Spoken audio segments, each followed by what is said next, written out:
the one you love to hate. Andrew Anderson, spitting truth that just can't wait. Got a podcast, like a punch right to your face. College sports villain, taking it over the place. I bring the facts whether you like it or not. Dropping truth bombs, giving it all I got. They call me a villain, well, I wear that badge with pride. Nothing but secrets they try to hide.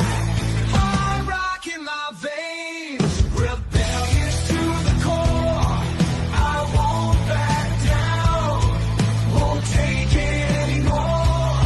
The bad guy of the podcast world, that's me. Unleashing the truth, setting it all free.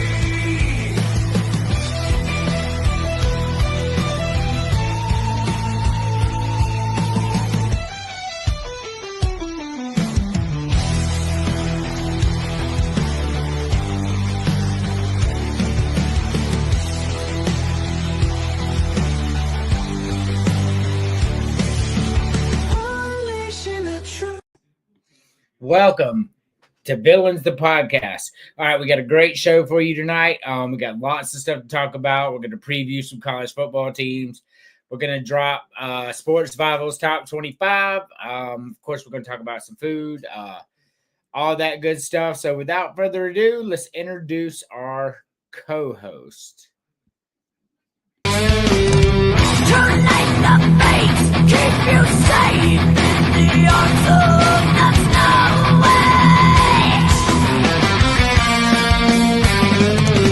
Your shivering skies, the spider's waters are free. To the mountains you're unseen. The darkness of your soul. Emily, how we doing? Hi. Doing good, besides the boy acting crazy. That sounds about right. Well, let's bring us to our guest.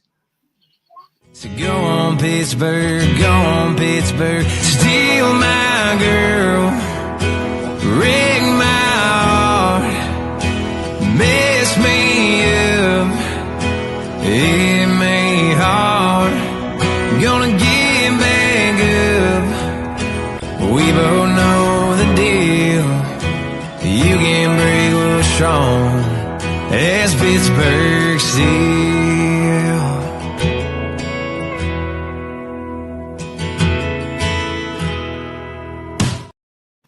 No worries, JT. I'm working on a rock-based intro for you. I just had to do that one more time.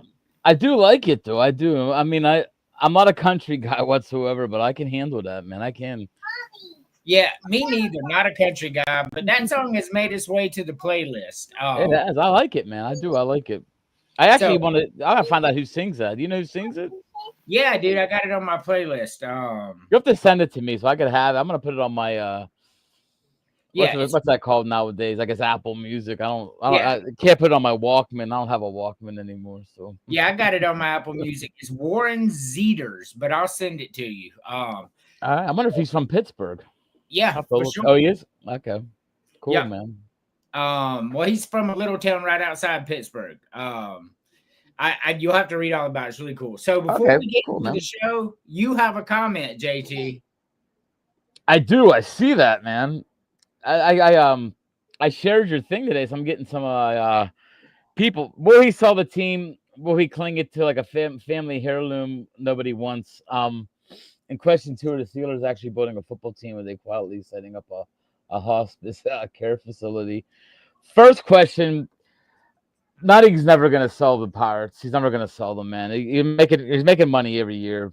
I know it's wrong. Major League Baseball is going to be the one that has to step in and tell teams like Pittsburgh and Oakland and Tampa they got to pay money. And then 2, I don't think the Steelers are any better today than they were a month ago. They lost Fitzpatrick. They picked up Jalen Ramsey. Their secondary basically is the same to me. Aaron Rodgers is probably a step above what Mason Rudolph would have gave him, but I still don't think they have enough talent to compete with Baltimore, Buffalo, or Kansas City. And that's my couple Steeler things. So No, but they'll find a way to win 10 games this year, I think. they're gonna have a winning record. If I was a betting man, I'd bet every penny I got that Tomlin wins this year. I mean, they have a good enough team to win games, but they're good enough to beat Baltimore once, like they always do, but they're not good enough to go in the playoffs and take on the Chiefs or the Bills. There's a couple teams that are just that upper echelon. We're not there. Hey, Dominic, I'm glad you're here and you're commenting, bro. We're previewing Florida State tonight. So, perfect time for you to be here. Florida State. Yeah, Dominic's a huge Florida State fan. You know, I wasn't going to do Florida State this week, but our show's biggest fan, his name's James Fender. He really, I mean, like he personally asked me to do it today, so we're going to. All right, that sounds good to me, man. So, in just a couple weeks, July 31st will be Villains the Podcast 2-year anniversary. Crazy that we've been doing this 2 years. Our first show was on my real anniversary with Emily. So in honor of that, we have a special announcement. Let's see what Dominic said. Oh, it's not Dominic. Yeah, so I'm Andrew. This is Emily. We're married and we live in South Carolina.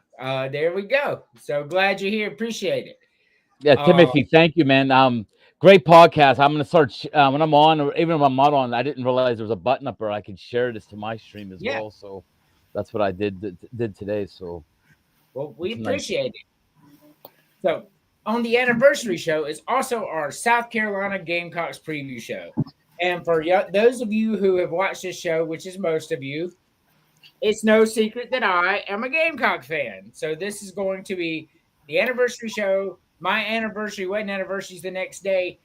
And we're going to preview the South Carolina Gamecocks. But before I tell you all the special stuff that goes along with it, enjoy a video I made. Run it. I can't take no loss. I don't even know what it costs. I hit the ground, then it go off. Yeah, hit the ground, then it go off. Yeah, I can't take no loss. I don't even know what it costs. Yeah, I hit the ground, then it go off. Yeah, hit the ground, then it go off. Yeah, run it. Ooh, I really feel it's my time, think it's my year. Yeah, I really feel it's my time, think it's my year. Yeah, I really feel it's my time, think it's my year. Yeah, I really feel it's my time, think it's my pen ready. Used to hold myself back, my self-esteem been patted. Gotta keep on chugging, ran through everything in front of me. Might smoke bed in heaven, got a whole agenda. Can't aspire to get ahead, so bump that, it's no surrender. Got a dollar flipped up, I'm trying to get it an FT to get them when they're hand and crypto. Learn how to fix that. I don't really hold out of books, but I'ma learn how to fix that. Some opportunities and never come unless you paying attention, so no, I can't miss that. Moving, MVP, I got the record, I might have to prove something. Big jumper worthy, they gon' have to retire my jersey early. Whole crew coming, had to work something, cause I had nothing in my pocket. Yeah, I did all that. Big plans, partners trying to make profits. Yeah, I did all that. Work, sweat, and tears breaking, even no wins. Yeah, I did all that. Had to make it happen. Putting hours in my practice, I did all that. Yeah, I can't take no loss. Yeah, I don't even know what it costs. I hit the ground, then it go off. Yeah, hit the ground, then it go off. Yeah, I can't take no loss. I don't even know what it costs. Yeah, I hit the ground, then it go off. Yeah, hit the ground, then it go off. Yeah, run it. Ooh, I really feel it's my time, think it's my year. Yeah, I really. Yeah. So I'm excited about it. So the big news is for the South Carolina preview show, I'm sharing it in the background. Former Gamecock quarterback Jason Brown, former Gamecock running back Derek Watson will be joining us for the preview show July 31st. You don't want to miss it. Oh, that's awesome, man. Excited. Yeah, am I invited? I'm gonna be invited to that show, man. Yeah, you're already invited. You're invited anytime you want. I love it. I love what you guys do. And Timothy, just real quick, if you love college football, man, as the season goes on, these guys are gonna really take it to the next level. So this is something that you want to join on. Just get on there and follow these guys, man. So a little about us. So I'm still sharing in the background because I'm weird. A little about us. We have had some cool stuff go on. I have if you've heard of Citadel University, which is The Citadel. yeah, the Citadel. It's in Oh, South Carolina. We have had their baseball coach and their football coach on this show. So that's really, we really appreciate Citadel University out there. I love y'all. Y'all have been good to us. Both the head coaches were there. It's really cool. Yeah, Trade Rogers. So college sports, man, it's really cool. But you know, we're not full on football yet. We're gonna preview some football. But before we get into the football stuff, who has the best fries, Emily? I want you to pick the 3 best fries on here.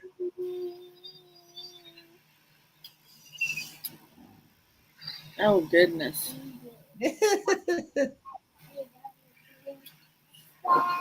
There's a lot of bad fries on here. For sure. Well, do 2 if you can't do 3. Yeah. So the only ones on here that I actually like, which is going to be sad, is going to be Burger King and McDonald's. I mean, you like Wendy's fries. Eh, they're okay.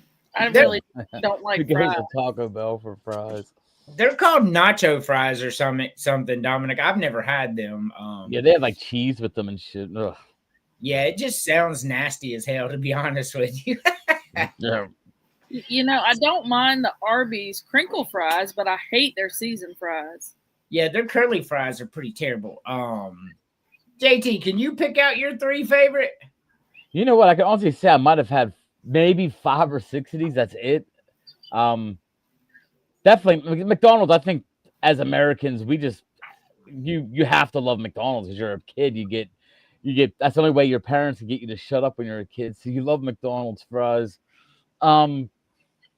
Wendy's I like Wendy's. And I hate to go with the 3 big the big 3, but I'd almost have to go with the Burger King because I really don't remember. I can't remember if I even had KFC. I always get the mashed potatoes at KFC. Yes.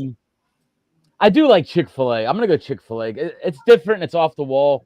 You know, they're the crinkle fry, whatever the hell they are, the waffle fries. I actually like them with the sandwich. I think the way that they match up with their sandwiches are good. So I'm gonna go with the Chick-fil-A with the McDonald's and Wendy's. Okay. Nothing crazy at all about that. For me, Checkers fries are my favorite. I absolutely love them. Never had them. Oh, they're so good. I will also go with McDonald's. McDonald's fries is the only thing they do well, to be honest with you. That's true. And the third one, I'm gonna be basic with y'all as well, man. I'm gonna go with Burger King. I really do like their fries. Burger King, McDonald's have the best fries because they have to. That's true. Yeah, they have no choice. That's where I'm going. What I know y'all said y'all haven't had a lot of them, so just give me the worst fry on here. Oh man. Emily, worst fry The worst fry that I've had, that you've had. Jack in the Box. Pretty bad fries. Pretty bad everything. Yeah, Jack in the Box is just terrible. I'm not gonna lie. I don't like anything there. Never have. What about you, JT? I'm gonna go with the Taco Bell because I think I literally grabbed my kid. My kid gets that crazy shit. He's 20. So he'll be 26. He'll learn not to eat that shit pretty soon. But I stole a couple off him the one time. I thought it was ass. It was terrible. So I go Taco Bell. Taco Bell. Yeah, I've never had one, and I don't think I ever will. For me though, JT, Arby's curly fries are just disgusting, man. I fucking hate them. Just nasty. I don't eat them very often, but they do all right with me. They're not horrible. I mean, No, they're horrible for real. I don't like them. Like they're bad. If I'm a fry guy too, like I'll get some fries down no matter where we go. Usually, you know what I'm saying? Because I like them. But Arby's, man, I just pass, bro. They're like, you want a meal? Or I'm like, no, just a sandwich and a drink. but as cheap as we get meal, I don't No, want your fries. yeah. And by the way, you mentioned McDonald's only did fries. Well, they did one other thing really good for the longest time, and that was I love the snack wraps, man. Like honestly, I would as I got older, like in the 20s and 30s, I didn't eat Big Macs anymore, and I tried to eat healthier, so I'd eat snack wraps. Their snack wraps were phenomenal, and then they got rid of them, man. I don't know why they did that. I don't either. But McDonald's, the one thing I liked at McDonald's as a kid was the McRib. You know what? I don't mind that. My one buddy Ralph, if he was listening right now, he literally posts every time it comes out. He's like a little kid in a candy store. Like he shows himself eating them, and then I just can't do it. Like I'm telling you, man. When I hit like the age of 45, like fast food just becomes rough. Like I got to be dying of hunger to eat fast food now. Like I'd rather go to like a we call them Sheets, like Sheets, which is like we have a Get-Go, a Sheets, which is like places we go and get subs made, sort of like the place in Philly, what's that called?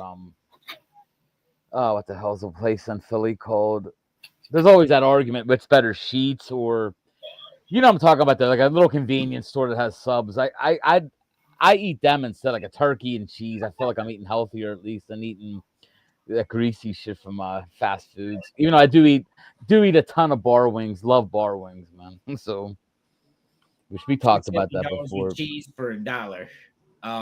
Yeah, we have Sheets. It's called Sheets. They're from they originated in Altoona, PA, and Wawa. You ever hear of Wawa? Wawa is the one I'm comparing to. Yeah, Sheets and Wawa are like they compare to each other, and Sheets is like Wawa. It's just like you walk in, you tap in what sandwich you want, and I love them places, man. Like I don't feel like I'm dying after I eat. Like I eat McDonald's, I feel like I'm literally one step closer to death, man. Like I do.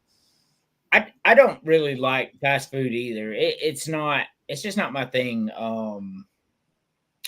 But you know, he said Arby's fries are good with the beef and cheddar. The beef and cheddar itself is really good. I love Arby's roast beef sandwiches, but the fries just aren't for me.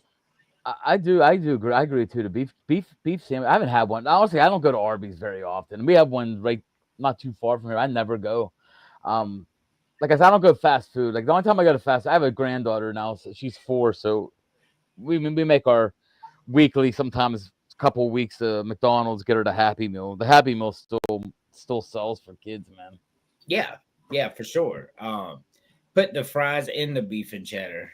I don't know, man. I'm finna pass, but I appreciate the sentiment on that. I just the taste of those fries, man. Maybe drowned it in the Arby's cheddar might be good, but I'll have to try that. I'll try that, Timothy. See what it's like, man. Yes. So before we get to the next one, UCLA. I will go first. Because I know y'all haven't had a chance to look at this. I think Utah is going to be really good this year, to be honest with you. They moved on from Cam Rising, and that's a positive thing for them.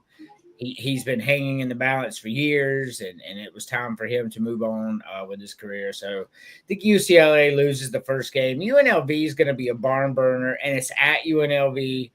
I don't think UCLA is that good, so I think UCLA starts 0-2.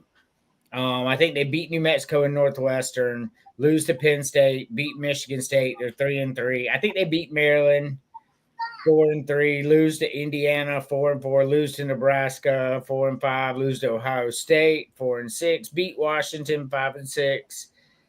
At SC is a toss up. So give me 5-7 for UCLA.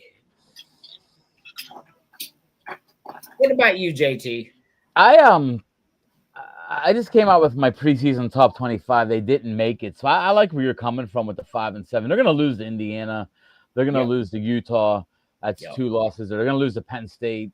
They're going to lose to I think they're going to lose to Maryland. I think they're going to lose to Indiana. I think they're going to lose to Ohio State. Mm-hmm. And I think they lose. I think they may win one of the last 2. I think 5-7 is a good read on them. I know they got that new quarterback from Tennessee that I am Avila, I'm Aleva, whatever. And I think it's going to take him a couple games to get going. So I agree with you. I think they could start off losing the first couple games too, because I think get a new quarterback in the system. I mean, this kid's not going to be very well liked nationally. I hate to say that, but when he did what he did, you know what I mean? Like, you do what you do, like that. His dad and him sort of pissed off they pissed off karma, put it that way. You know what I'm talking about, right? Yes. You can piss off karma sometimes, and I think they have a shitty season. I think UCLA's 5-7. Terry's the only UCLA fan I've ever met in real life, Cody. To be honest with you. So Emily, do you have a read on this? What do you think their final record is going to be? The boys being crazy. I know.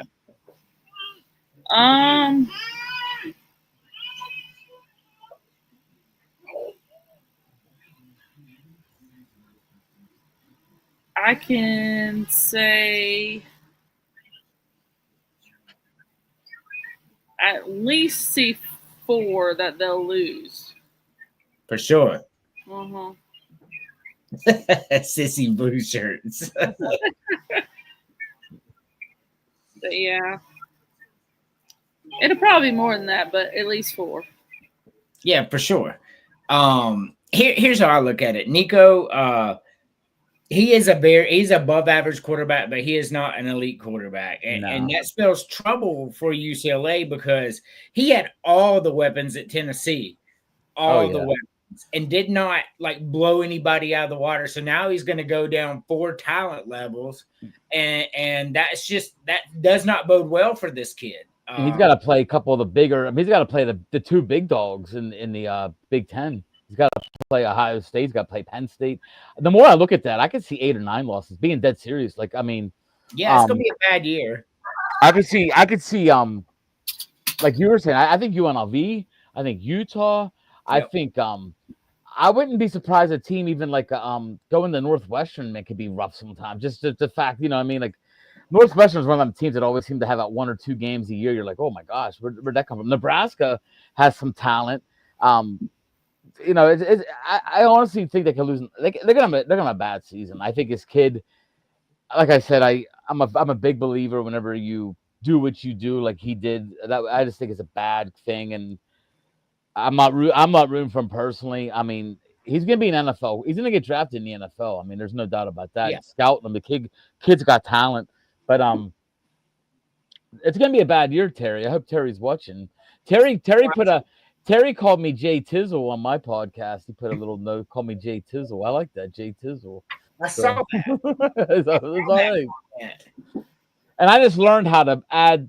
Now I know how to add people, like how you put you can show the people the comments. I like it. I just realized how to do it. So yeah, I just turned ours on. I forgot.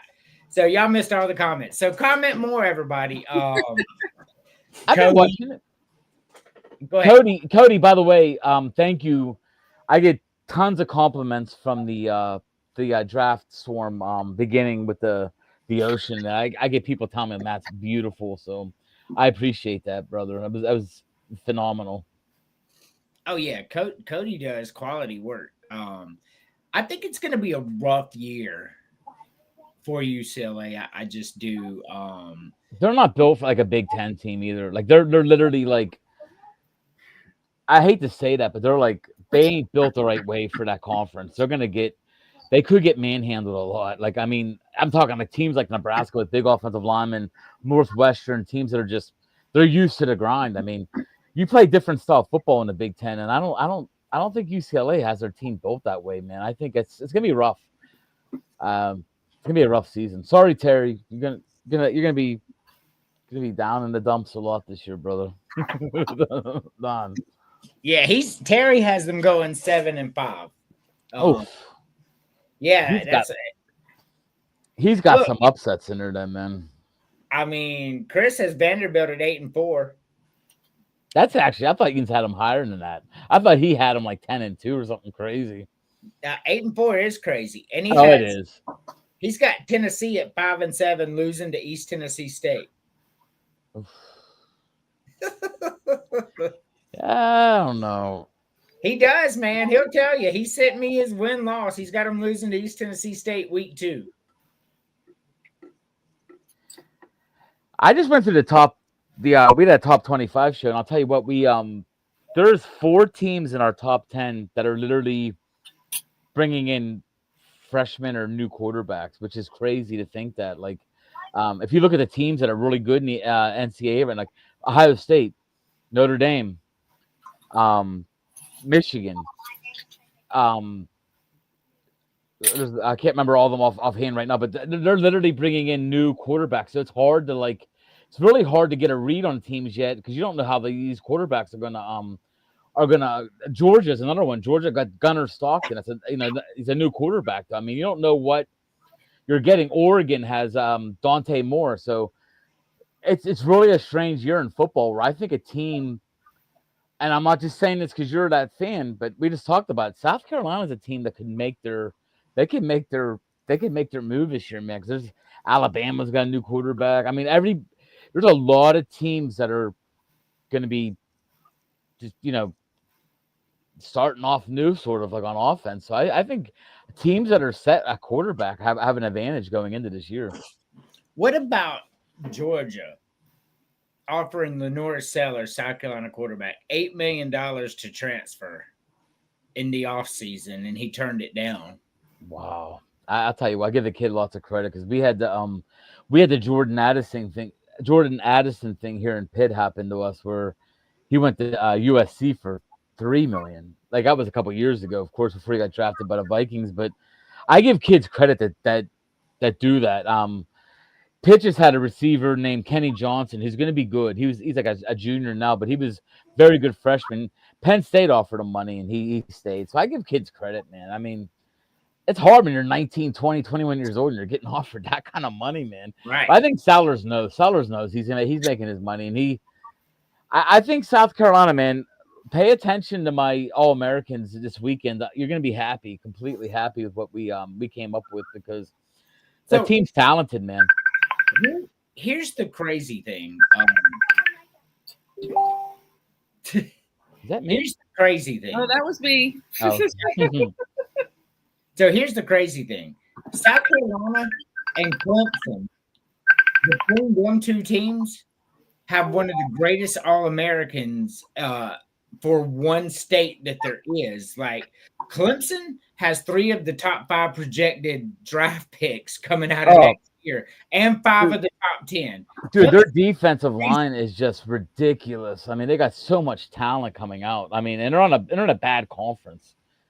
I mean, ACC is down. There's no doubt about it. I hate to say that. I'm a Pitt fan, but if you take away Miami and you take away Clemson, all you got is like maybe a surprise SMU team, which I think SMU will take a step back this year. And then you got the other teams that sometimes used to have big years, like a North Carolina, a Syracuse, a Pitt. They're not good enough this year, man. So it's a really good year for Clemson just to run the table, man. Well, I mean, even if Miami was good and Pitt was good as Clemson is, I feel to the point to where you could drop Clemson in the SEC or Big Ten and they're still winning 10 games. I think Clemson's that good. That's where I would love to have. I told him to. I love for you to have my co-host for the college on here because he's very knowledgeable too. He reminds me of your Chris. His name's Chris. We call him Schneider, but he's not a big Clemson guy. He thinks that they're just not that. They're talented, but they're not that kind of team. He thinks that he's not a big Debo Samuel fan or Debo Sweeney fan, I should say, not Debo Samuel. Well, Debo Sweeney fan. So here's the problem with that analysis. As a Gamecock fan who hates Clemson more than anything, I'm a realist, right? So we can say Dabo Sweeney, blah blah. Dabo Sweeney beat Nick Saban twice in national championship games. So we're not going to sit here and pretend like Dabo Sweeney's not an elite coach. No, he definitely is. I mean, I think he's putting the ACC how bad it is, but I told him, like, dude, Clemson, like you just said, Clemson's overall talent is ridiculous. Like, I put it up there with the Texas. I put it up there with like Ohio State. Like it is. LSU has a ton of talent this year too. LSU, don't sleep on LSU, man. Like they have a ton of talent all throughout on offense and defense.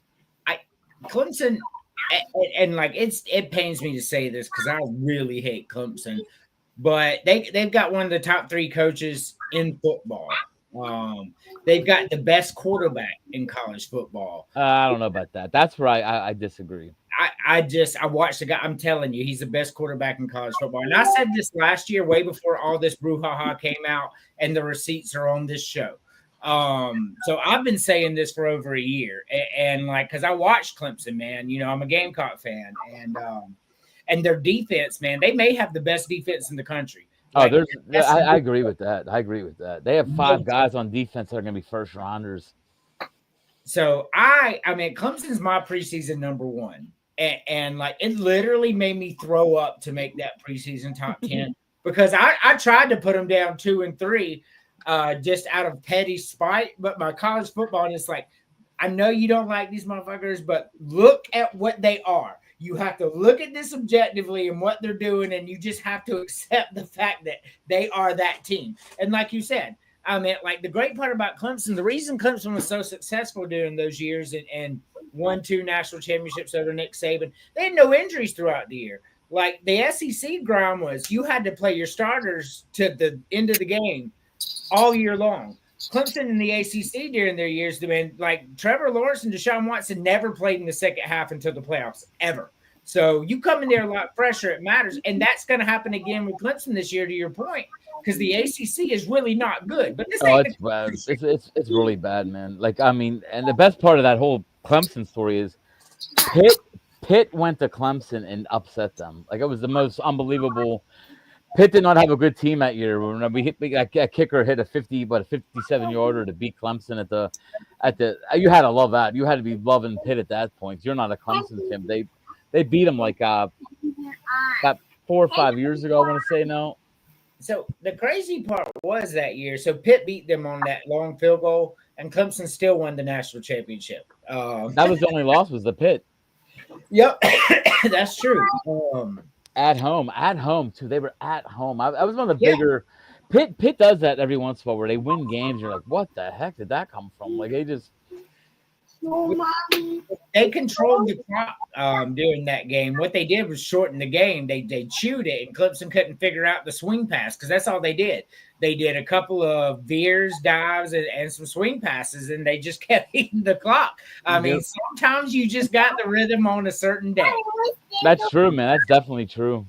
But before we go to our next subject, we are going to take our only commercial break. You're watching Villains the Podcast only on the Villains Media Network.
The one you love to hate, Andrew Anderson, spitting truth that just can't wait. Got a podcast, like a punch right to your face. College sports villain, taking it over the place. I bring the facts whether you like it or not. Dropping truth bombs, giving it all I got. They call me a villain, well, I wear that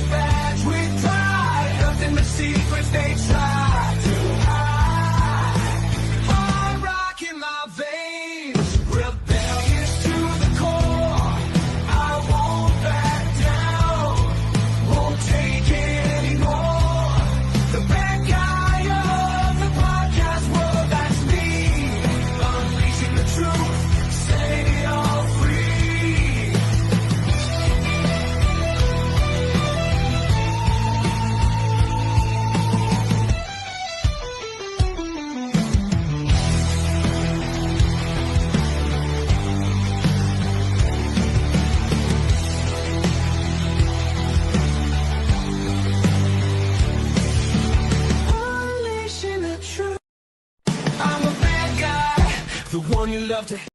I absolutely love that intro. But before we move on to the next one, we have a couple of FAFOs I want to play. This one, not gonna lie, kill me.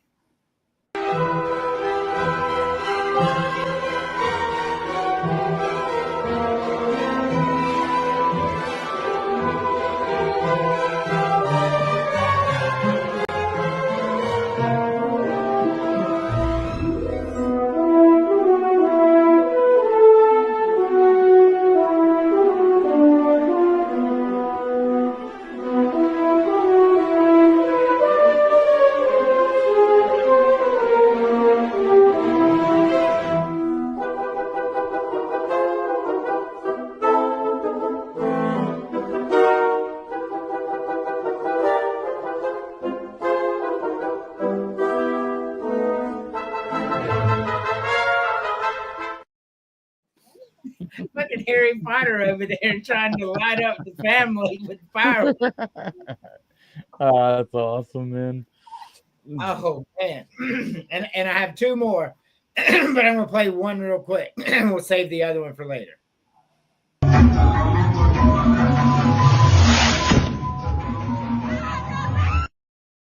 Oh my gosh.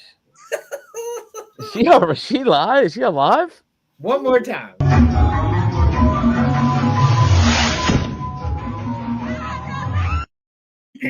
So yeah, it just knocked her out. She came to. She's fine, but man, Oh my gosh, she slammed her head pretty good, man.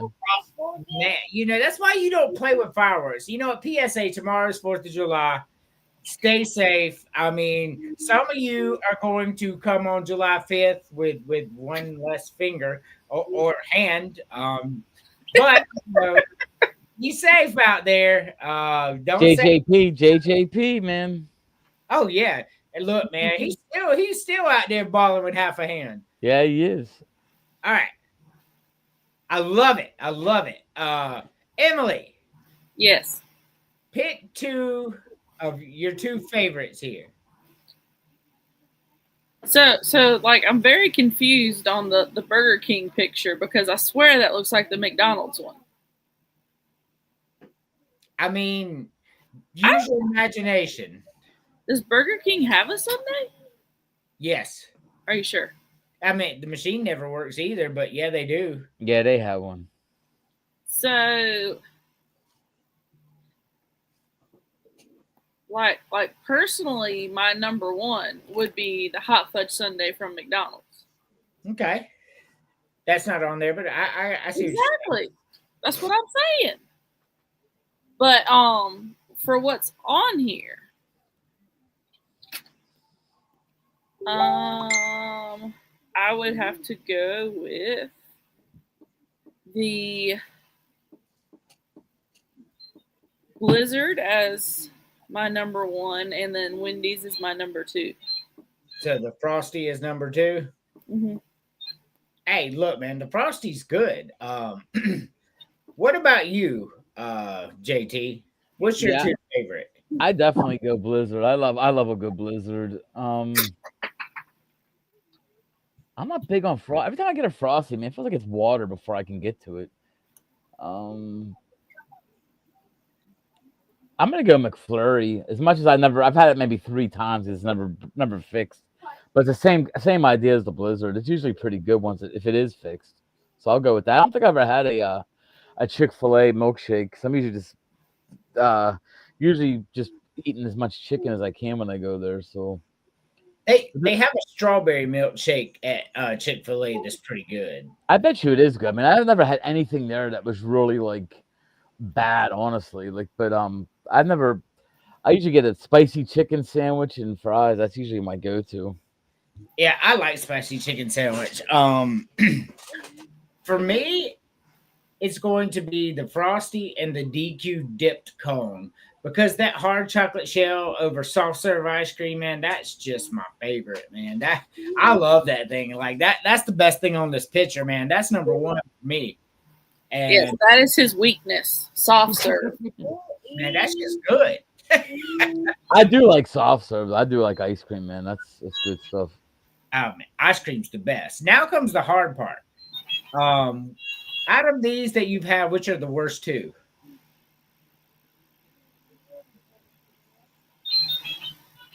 Get off the bed with that. Hey, that's Bluey. Yes. The Don't worst. copyright us. It's the kid's toy. So the worst Yes. out of what I've had. Correct. If you can only do one, just do one. Yeah, I'm gonna go with the worst, and it's gonna be the McFlurry. Okay. I've never had one. True story, y'all. Which one's the worst for you, JT? Man, I don't think anything's ever been bad, but I don't think I've ever had it, but it just sounds nasty. That Jamocha shake. I won't do that.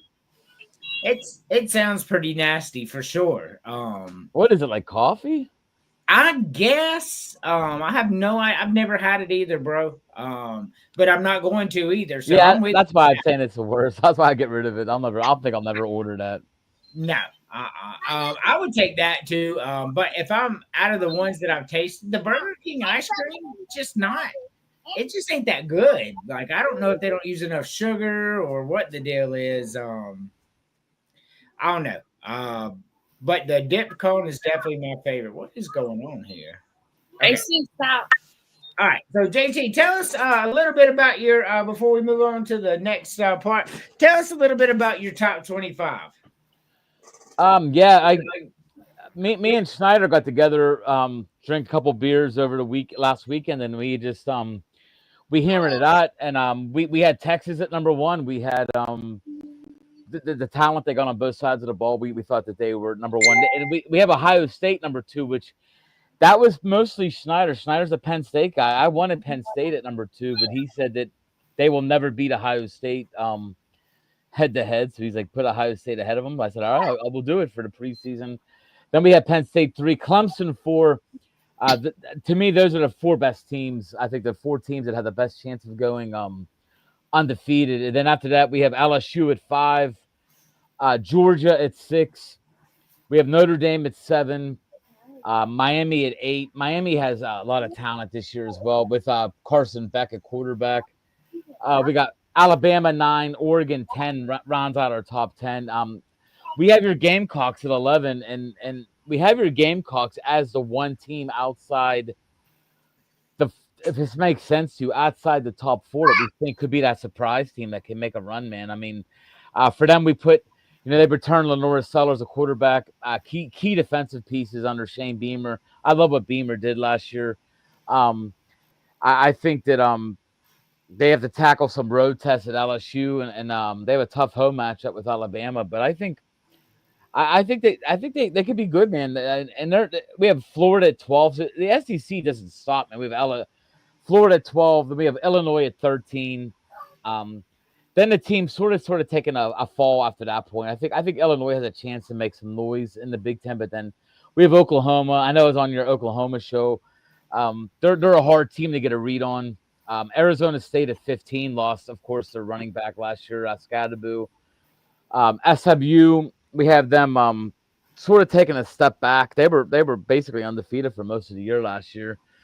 Michigan at 17. Michigan could be a surprise team as well, depending on Bryce Underwood, what he does. K-State at 18. Ole Miss at 19. Ole Miss is another one of them teams that I wouldn't want to play them, honestly. And they have a favorable schedule because they have home games with Florida, LSU, and South Carolina. Their 3 hardest games are at home this year.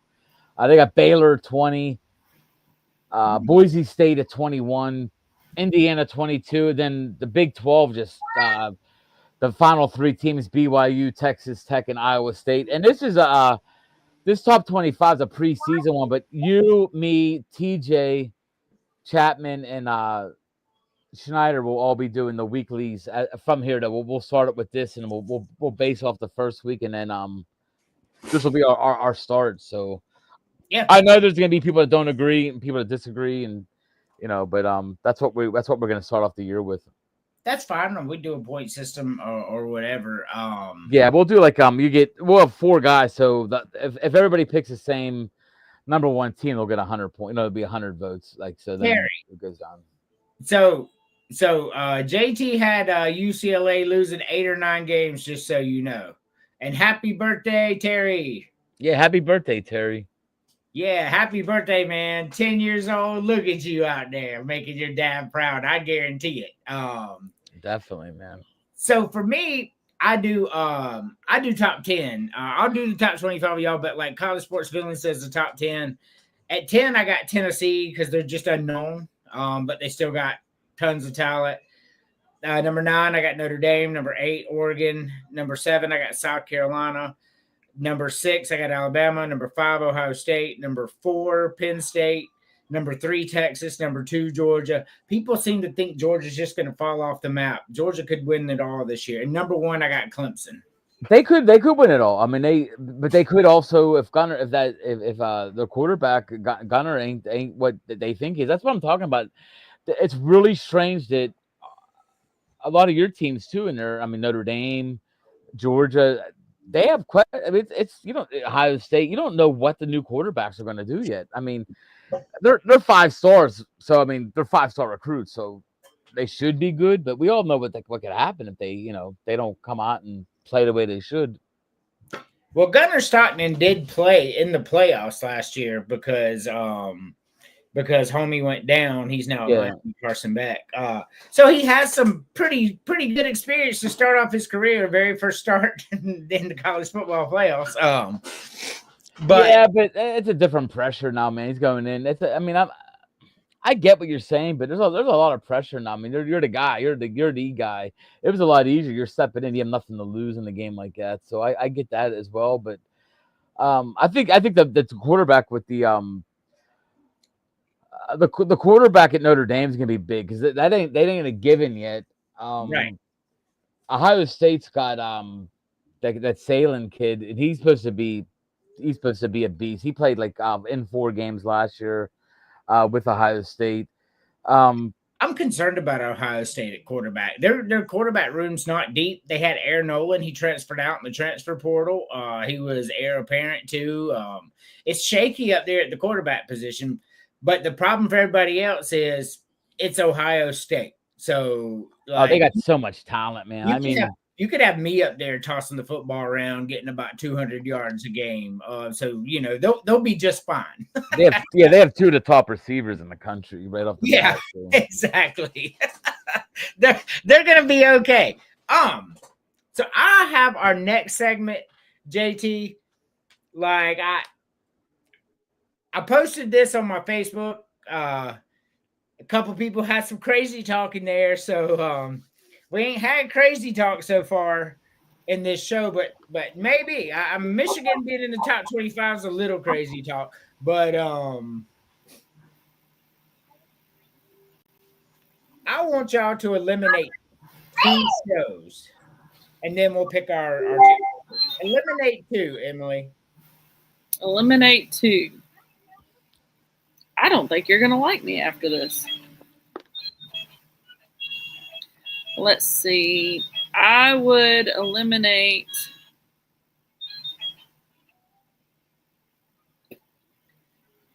Alf and The Cosby Show. Oof. So she's a little younger. She didn't come. She came around 87. So, Alf and Cosby were good though. Terry said Growing Pains and The Cosby Show. The Cosby Show is crazy to me. That's a fantastic show. Which 2 are you eliminating, JT? And Terry is my age, by the way. I can't get rid of Alf, man. Me neither. Yo Willie. Family Matters. I never really watched that. Out of all the ones on I watch that the least. I'm gonna say Family Matters. And I'm just going to do this one just to piss my wife off because I've watched so many reruns with her. I'm getting rid of the Golden Girls. Getting rid of them. Ooh, you just pissed my husband off. That's crazy ass talk right there, bro. Like, so I was close to saying Full House too. Full House would be on that right on the teetering.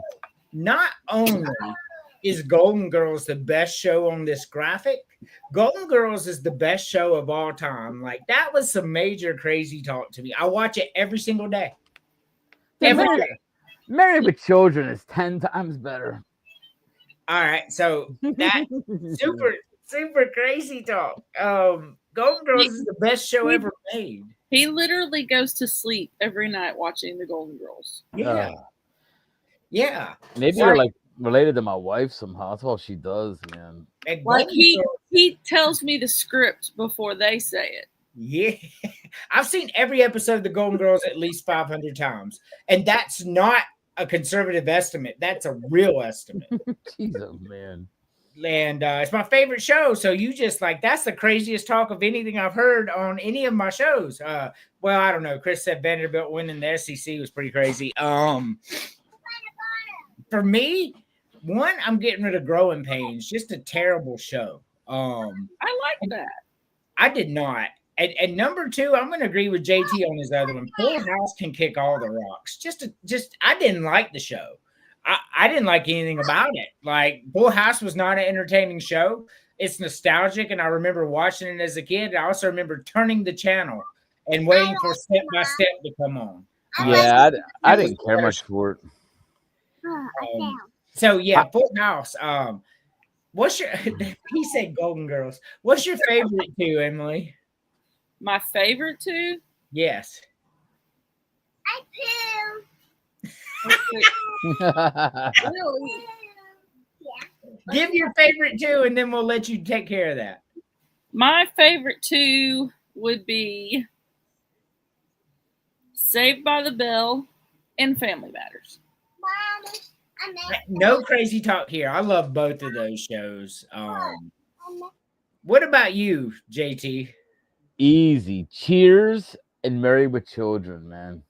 Easy peasy. I mean, Cheers was good. Married with Children was good too. I'm still trying to get over you saying Golden Girls. So my favorite two on here is going to be like Family Matters and the Golden Girls, bro. Family Matters was fucking hilarious. That shit had me like, I could not wait for Friday to come on Family Matters. Oh, I never liked that show, man. Ugh. It's hilarious. But like Saved by the Bell, Alf, I love all these shows, but I'm gonna name a show before we go on to the next part. I'm gonna name a show. Let's see. Alf and Married with Children is your two favorite. I love Alf, bro. Like, you'll get no crazy talk out of me. Half the cast was on Roofie Pudding Pops. Hey, Bill Cosby did do it. So I have a show that wasn't on there. And I got to get your take on it because Golden Girls and this show that I'm fixing to say are the best two shows of all time. And I watch them. I watch Golden Girls every day, but I watch this other show almost as much. Do you remember Wings? I very rarely watch that. I know you're talking about though. It's the airport. They worked at the airport or whatever. Yes. Like, yeah, nah. I never was a fan. That's not what my wife's a fan of. You guys have the same taste in shows, man. I mean, Wings was amazing. Wings and Golden Girls are the best two shows I've ever seen in my life. That's crazy talk. Ever. Oh my gosh, dude. Man, they are so good, man. Like Wings is just perfect. Golden Girls, like when I tell you that I watch it, I have seen every episode at least 500 times, and that's probably on the low estimate. And I'm not joking because you think about it, like I'm 44 years old coming up this month, and I watch it every single day, and it's been on since I was 6. So I've seen it a lot. All in the Family was the best show ever made. Best That show shit ever was made. funny. And what the funny part about it is, like, And the Rob Chappelle Reiner's Show. character couldn't have been more close to who he was in real life. No, definitely. I mean, he was definitely who he is. It's who he is. Yeah, there's no doubt. Like, that's why he played such a good role in it, because it was just him, you know, being, you know, the crazy eccentric political nut job that that he turned out to be. And I say that like we don't do politics on the show. I'm not on a particular side, so I'm not just like trashing somebody. But when a celebrity, No, he's just very goes- involved. He's very involved. I'll put it Yeah. that way. He's very involved. Like when a overly involved. celebrity goes that hard into it, and then just gets to the point to where they're saying anything because of shock value, and both sides do it. Let's not pretend like they don't. Both sides, and it's like what's his name? Scott Baio on the right is what Rob Reiner is on the left, and they're both just fucking insufferable, bro. Oh, they are. Fucking insufferable. Yep. James, what's up? So perfect time, James. We are going to preview Florida State right now. All right. So I've been waiting to do Florida State for James because we are doing this today for him. Florida State, of course. So little thing you didn't know, JT, before the season started last year, Florida State was preseason number 10. That's a fact. You could go back to last year and see they were number 10 team in the country. I had them going 2-10. Emily can vouch for that. All the receipts are on the show. And these people laughed at me, JT. I was like, listen to what I'm telling you. They lost so much. They did in the off season, and the real team showed up against Georgia's backups and lost by 60. I already saw the writing on the wall when the big dogs were gone from the thing. So I said they were going to be 100% 2-10, and they went 2-10. So, like, I'm very good at this college football thing. Other sports, not so much, but I'm very good at this college football thing. So I'm excited. And James, we are going to address this comment in a minute, and you're going to get your feelings hurt. But I will go first for Florida State. James, this is for you, James Fender, James Kaplan. I'll address your comment in a minute. So they're going to lose to Alabama to start the year. That's going to happen. They're going to beat East Texas A&M. They're going to beat Kent State. Virginia is god-awful. They're going to beat Virginia. So they're going to start 3-1.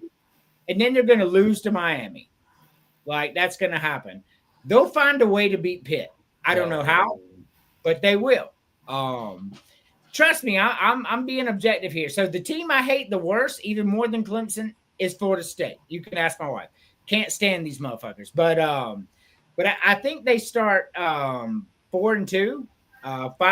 I think they beat Stanford. I think they beat Wake Forest. Then I think reality comes calling. They start 6-2. They take a beat down at Clemson. Virginia Tech's is better than them right now. NC State's better than them, and they're on the road. And Florida is a legit team right now. I think they go 6-6. But the flip game on here, this is where JT is going to be feel a little better. The flip game on here is Pitt. Pitt is the game to circle for Florida State this year if they want to go to a bowl game. That is factual. They will need the Pitt win to make a bowl. So I think they find a way to get it. Emily. Yes. What do you think they go? Sleepy James Kaplan. That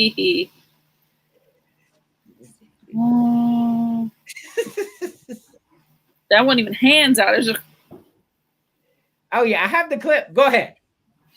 let's see.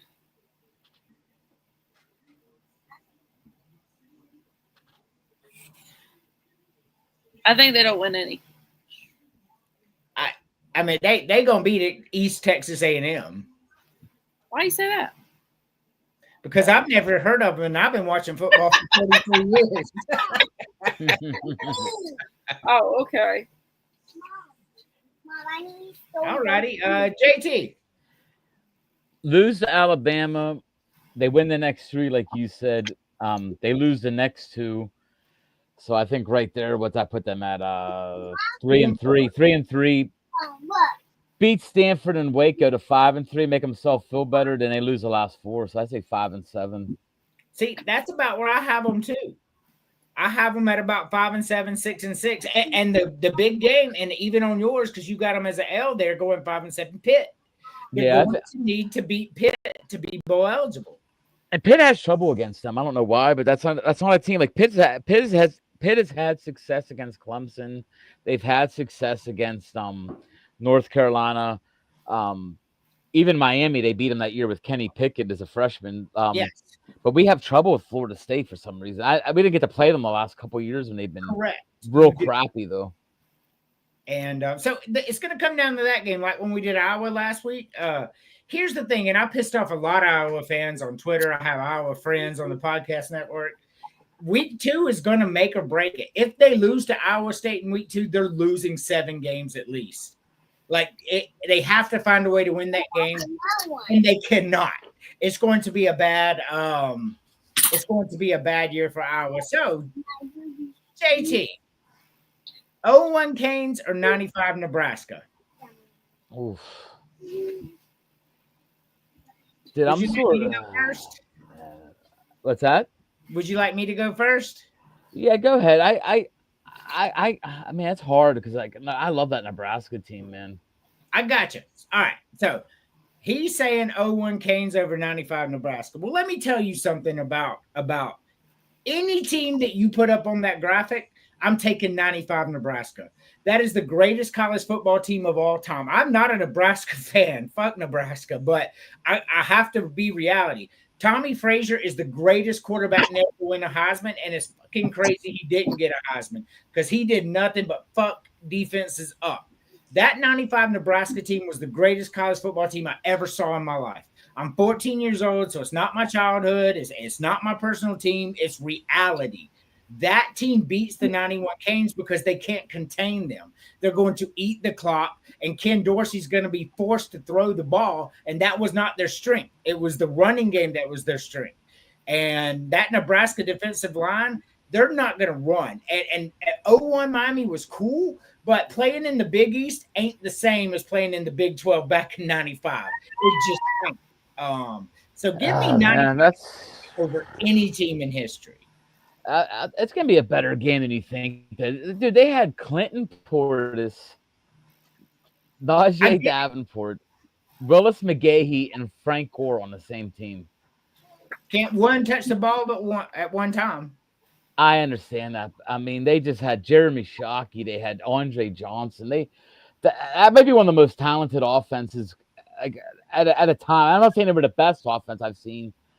I mean, they had everything. They had Bryant McKinney on the offensive line. Their defense, they had McDougal. I get it, though. I mean, Lawrence Phillips in Nebraska was a freaking beast. And Amon Green. Yeah, man, that'd be a great game to watch. Being not what we're talking about, I wish we could do something where we could do it on my sim games and stuff. But I mean, looking at the physicality of 95 Nebraska, who do you think wins this game? I think it's like 24-20 Nebraska. I think it's a really close game, though. I think it's one of them games where I think it comes down to I like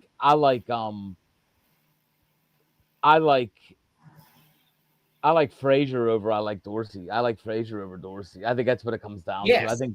I think Frazier finds a way to make a big play in that game. I think on paper, if you would just look at it, you go, there's no way. Miami just has too much talent. I mean, I'm looking at the rosters right now. Miami has literally 20 guys that I remember from NFL, where Nebraska don't. I mean, they don't. They have maybe a handful. You know what I mean? But they were so good as a team that year. That's a great question, man. Like that's where I have a sim game. Maybe I'll play that and give you the box score for it. I'll let you see it. See what happens when I sim it. I'll sim it and I'll play. Let the computers coach each other. That's one thing that's great about sim games, and not that it matters, but it gives you a nice little preview of what might have happened in the game. Yes, that is our very first robo. So he said you have been wrong before, but not many times. So James, gosh, man, that's everybody that we've talked to says 94 Nebraska over 0-1 Canes. James, what?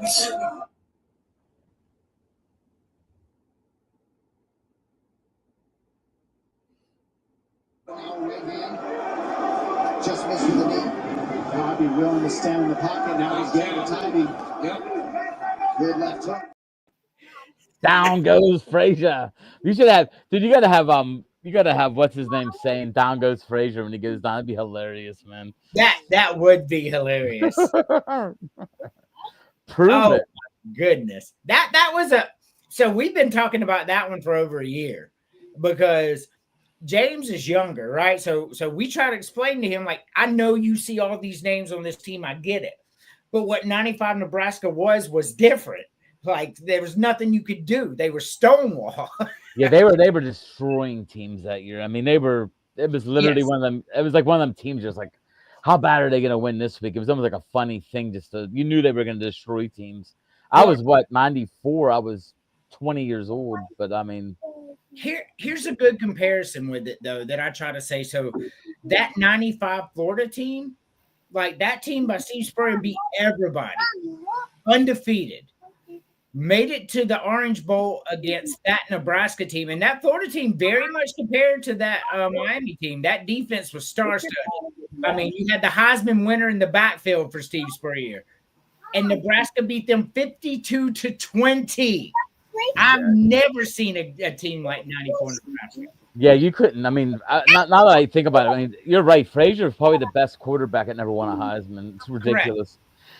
Somehow, it still hurts me to say this. Somehow, Jason White won a Heisman. Jason White. He beat Larry Fitzgerald, who had my eyes the best receiving year of any receiver in college football history. That was just crazy. I mean, because welcome back, James. And Tommy Frazier, the fact that he didn't win a Heisman in either of those campaigns is crazy, man. Just crazy. Like I said, I'm not a Nebraska fan, but I love to watch that team play. They were good. I mean, like when I watched them monkey stomp undefeated Florida 52-20, I knew what time it was. This is the best team that ever laid eyes on college football. But so real quick, this one is crazy because Auburn has a really favorable schedule this year. Really favorable because I'm looking at it. Baylor's very down. So that could easily be a win for Auburn if they show up. They're beating Ball State, South Alabama. It's at Oklahoma, but Oklahoma is, they're not the Oklahoma of old.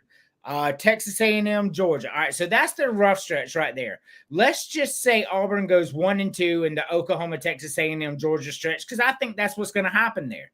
I do. I think they're going to go 1-2. I think they're going to win the first three. So, they're going to come out. They're going to start the season 4-2. And then they've got shitty-ass Missouri, shitty-ass Arkansas, shitty-ass Kentucky, fucking Vanderbilt, and Mercer. Like, they've got 5 wins right there. And of course, they lose to Alabama. But we're talking a possible 8-win season for Auburn because the schedule lays out favorable for them. Like, I wish we had this schedule.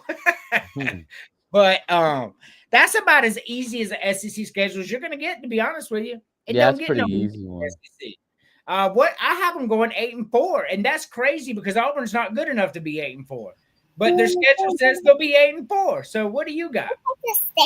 I have them losing the first one at Baylor, man.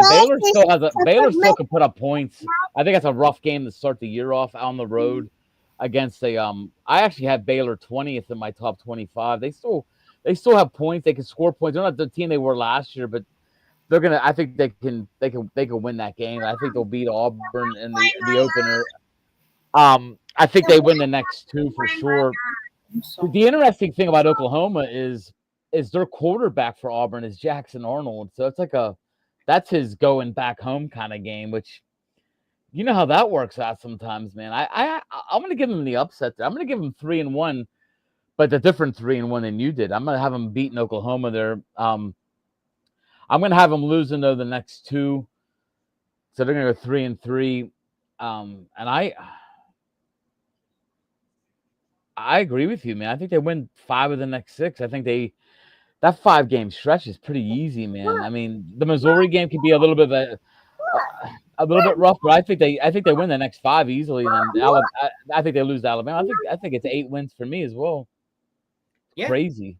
I mean, they're not a great football team, but yet this schedule right here, man, is just easy. Chris thinks did Chris have Vanderbilt beating them? Yes, Chris does have Vanderbilt beating Auburn. He has them going 8-4, bro. He has them beating Alabama.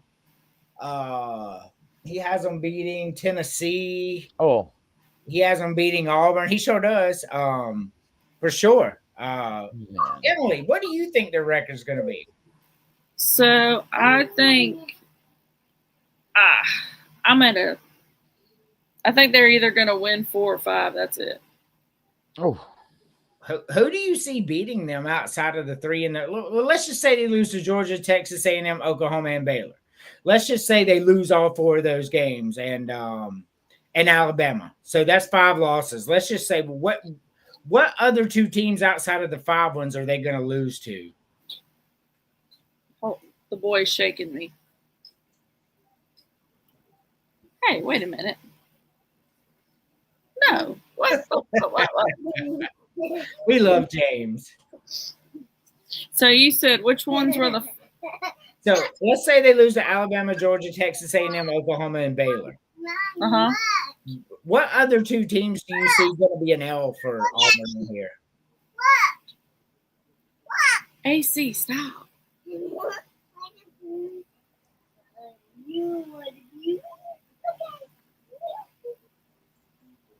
AC, stop. I'm trying to remember the ones, the teams that you're saying, but he's making my concentration not so well. So the other losses would most likely come from Missouri, Arkansas, Kentucky, Vanderbilt. And it's at Vanderbilt, and the all-time record is 22-22-3, and Vanderbilt did beat them at Auburn last year. So that's a possibility if Vanderbilt can duplicate, I guess. But Auburn isn't that good, so I guess that's really not that big of a stretch. Right. Mommy, see me. So, sadly, I even had Kentucky beating them. Mom, you see Kentucky? me. Mom. And you know I don't like them. No, you don't. You know, my thing about Mark Stoops at Kentucky is he's been there 150 years, bro. And he built something good. Kentucky was winning 8, 9, 10 games pretty consistently. And then he tried to bolt in the offseason to go to Texas A&M. The fans ran that contract off after he told them he was taking the job. And he had to come back to Kentucky with his tail tucked between his legs to have a job. And Kentucky had a huge nosedive last year. And I think we're going to see that continue this year, to be honest. I agree with that. Yeah. I think they're going to be one of the – I think they're going to have a really down year in the SEC. I mean, and you're right, though. Looking at that Auburn schedule, man, as tough as that conference is, if you're a lucky team just to get a nice – because the way they do the games now, you're not guaranteed to play – all the big boys anymore, like they were back in the day. So it actually sort of helped. Even we were going, me and my buddy going through the Penn State because he's a Penn State guy. They don't play Michigan this year. They only play Oregon and Ohio State. Basically, they don't really have any really tough games other than them and Penn State this year. So I mean, right? So it's sort of a weird thing. You would think, but some teams do get abused. I mean, you look at like Alabama's schedule. I mean, there's some teams have. It's a luck of the draw right now, man. So you want to hear an interesting fact about South Carolina football? Yeah. From 1998 to 2023, South Carolina had the hardest schedule in the nation 22 times. 22 out of 25. Yes. Holy shit. The nation, because they play Clemson out of conference every year. Oh, that's right. They play Florida every year. They play Georgia every year. They play Tennessee every year. They play Alabama every year. And Arkansas was their crossover during those great years. And then it became Texas A&M. Nation's #1 schedule, 22 out of 25 years, bro. I'm sick of that shit. I'm sick. Yeah, I give them credit, though, because like we're dealing with that here in Pittsburgh is that, Pitt, Penn State they should play each other every year. They should. Yes. I mean, and Penn State don't want it. They're in a tough conference. They don't want to play And I give South Carolina all the credit in the world because they're in the toughest conference in football, and they're not going to give up at. They don't have to play Clemson. I mean, they really don't have to. That's like the Pitt Penn State thing. You don't have to, but you should. It's for the fans, and that's why I despise Penn State for that. It started with Paterno, and James Franklin just basically threw dirt in it. So I don't have a lot of respect for Penn State. As much as you hate Clemson, I hate Penn State, man. I do. So something funny, weird thing. Every game is hard for South Carolina, bro. Back in 1984 or 85, Clemson gave notice to the University of South Carolina that they were not going to be continuing their football tradition because South Carolina was out of the ACC and they were in the Metro Conference for a while. And that same year, the state of South Carolina made it a state law that Clemson and South Carolina must play every single year. Dude, that is awesome. That's what Pennsylvania should have done. I mean, the money they make in that is it's just big for. I mean, it's bigger for Pitt than Penn State. I agree with that because Penn State, but they draw 109, 110, whatever their stadium is. They fill it and then some. Where Pitt never fills Acrisure. I mean, we don't fill that stadium. We play when you show that South Carolina video, dude. Pitt don't have that at all, man. Like we don't have that because first off, they play the game at the NFL stadium and it ain't on campus. It sucks. It's really hard. It's hard. Like you don't have that camaraderie. Like even when I go to Pitt games, sometimes I'm like, man, it doesn't feel like a college atmosphere. But you go to West Virginia, you feel that, man. Like it's boom. You know, the stadium is full of kids and just. So, if you ever make your way to South Carolina, a Clemson game is very cool, man. They do really cool running down the hill and all that. But going to South Carolina, we went to one last year, and we're going to one or two this year.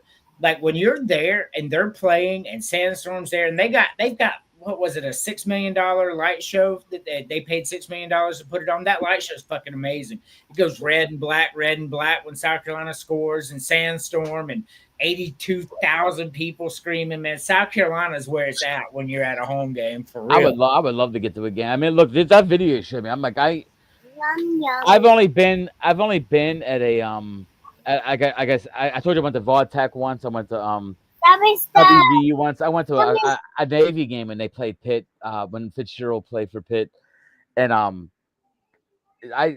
you don't get that atmosphere in Pittsburgh, man. It's sad. Like that's just like you don't get like the Michigan, Penn State, South Carolina. You don't get that feel, and I think it's a big reason why Pitt can't recruit like they used to.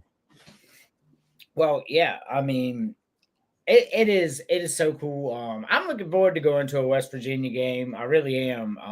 I'll definitely get down there and meet you guys. I mean, I think it'd be fun. I mean, it's a cool little town. I mean, I'm a Pitt fan, so you know, I'll go as a depending on who they play. I'll probably go as a neutral guy, but if they play somebody decent in the Big 12, I'd go and watch them and root for them. Like Iowa State or Kansas State, or I didn't really look at West Virginia's schedule to see who they play at home, but that'd be cool. I mean, you guys would love it. There's a couple really good restaurants down there. Really, it's a cool little town. So I've been to Morgantown. Okay. I've just never been to a game. Oh, okay. I'm trying to pull up their schedule now.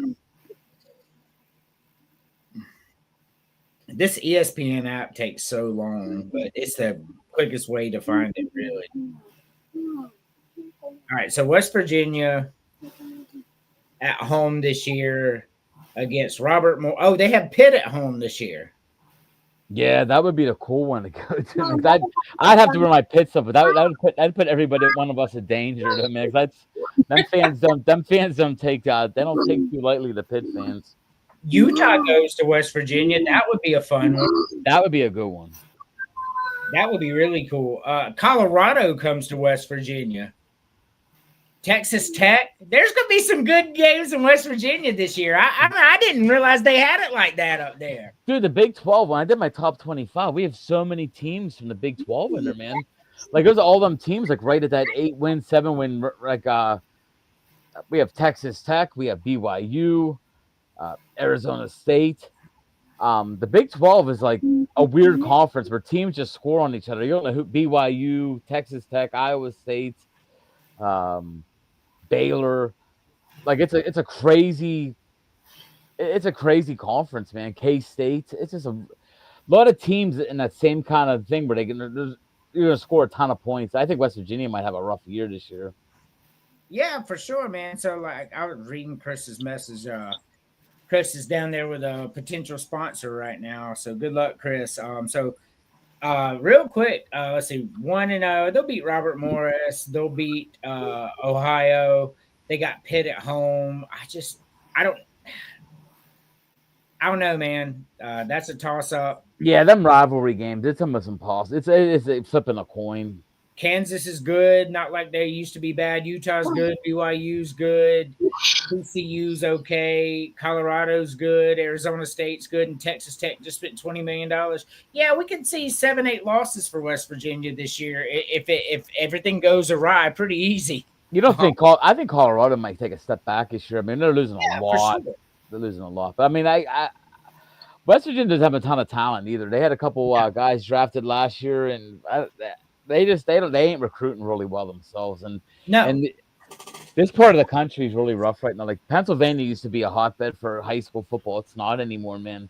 Like down south, man, that's where it's at. Like Florida, Texas, California, that's the big recruiting spots. And if you're a team like Pitt, you don't have them. You don't have no game out there, man. Like you ain't gonna get them 5-star, 4-star guys from Florida to come to Pitt. So it's rough. A big problem. A lot of people like you look at South Carolina. We're recruiting. It's Georgia, Clemson, Alabama, and that's rough. But if you look where Pitt's recruiting against Penn State, top 3 team in the country, Ohio State to the left, Michigan right up there. I mean, there's Virginia Tech. I don't know, man. It's just not easy for them up there. But this one. This one is a lot harder than you think. It's one per row. Emily. Yes. One per row that you like, that you would pick for yourself. Okay, one per row. Mommy.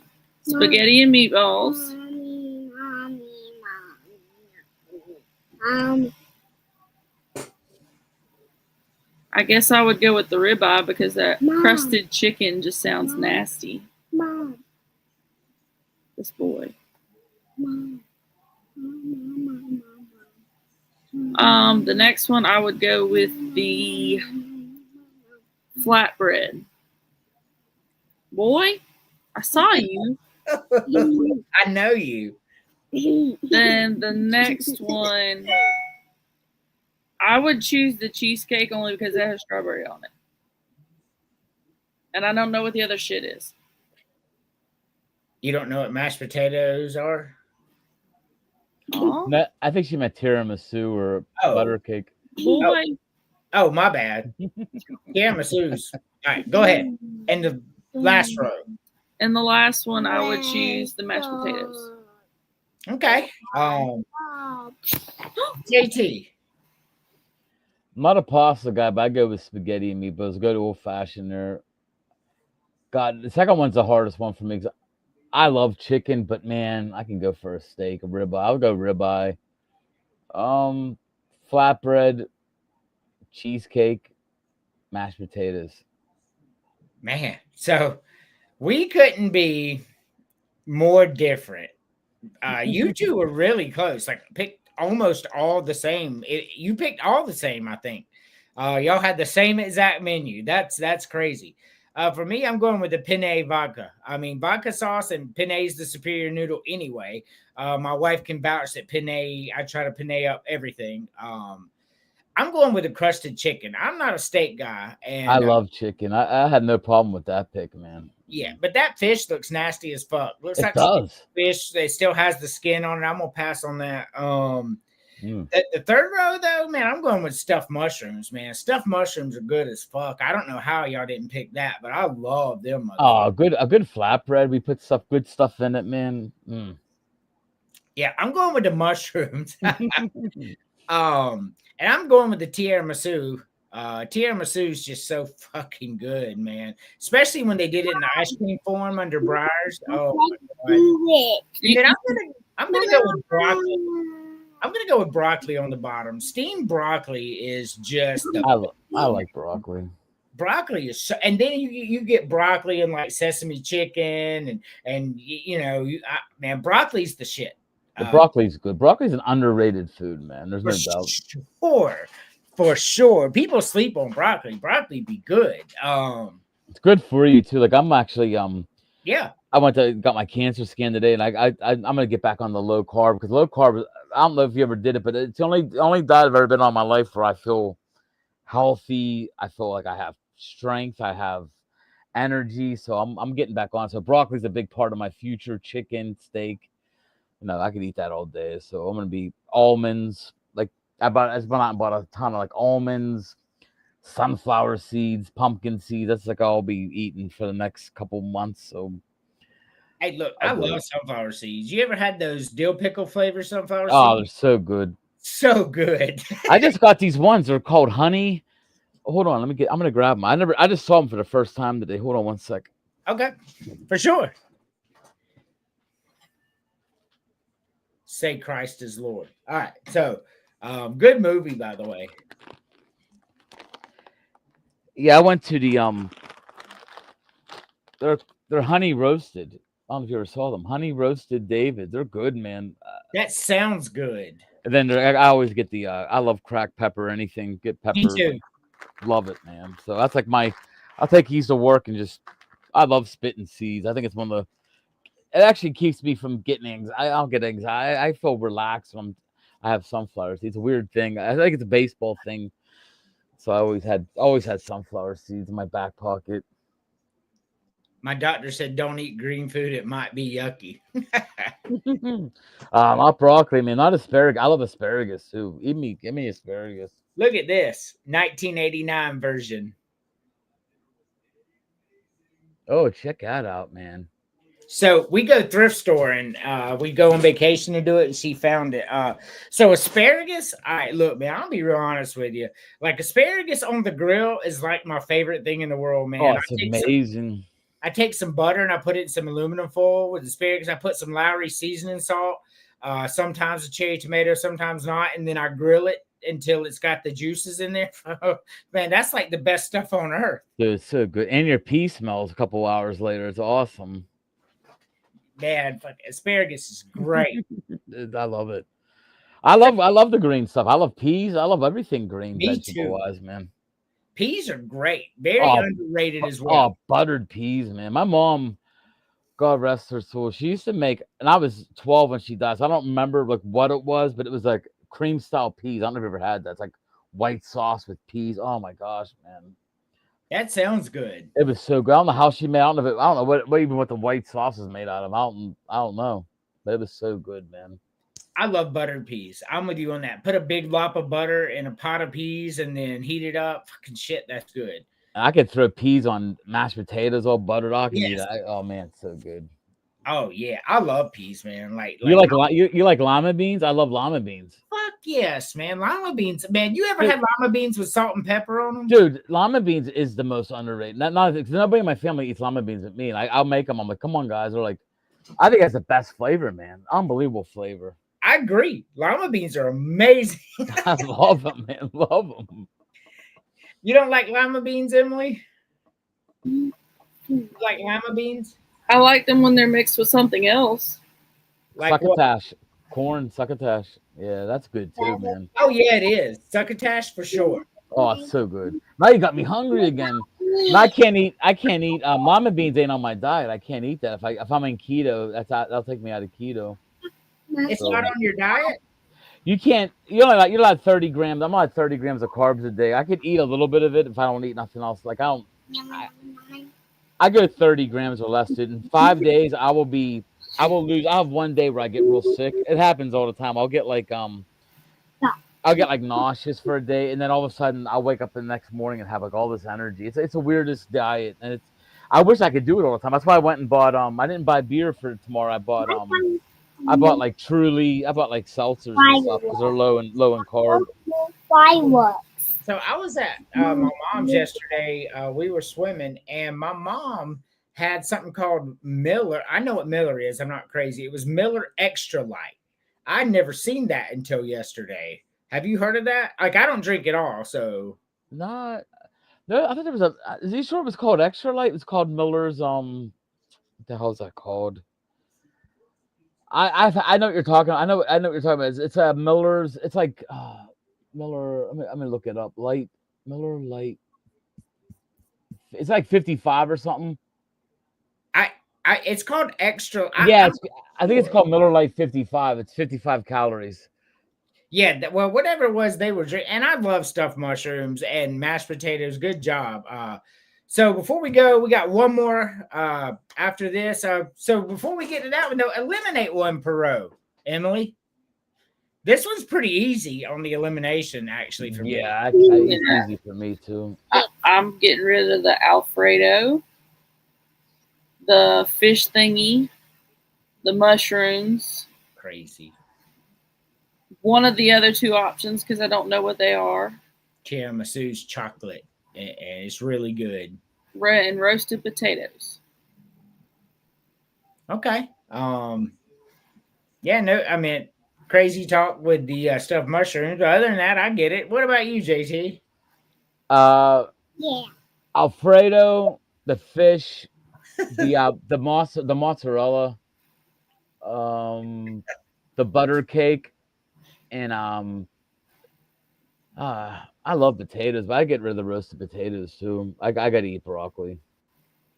Yeah. For me, the first one, if it didn't have meatballs, I would keep the spaghetti. But meatballs are just nasty. I'm not a hamburger meat kind of guy, and it's just like a ball of no. Spaghetti and meatballs got to go on this one. Whatever the fish thing is, got to go. Crispy mozzarella's got to go. Cheesecake's got to go. And roasted potatoes, yeah, for sure. Mashed potatoes are just too damn good to get rid of them. So what if it was spaghetti and deer meatballs? Yeah, well then fettuccine Alfredo would go at that point. Cheesecake is crazy talk, man. That's crazy talk. I don't like it.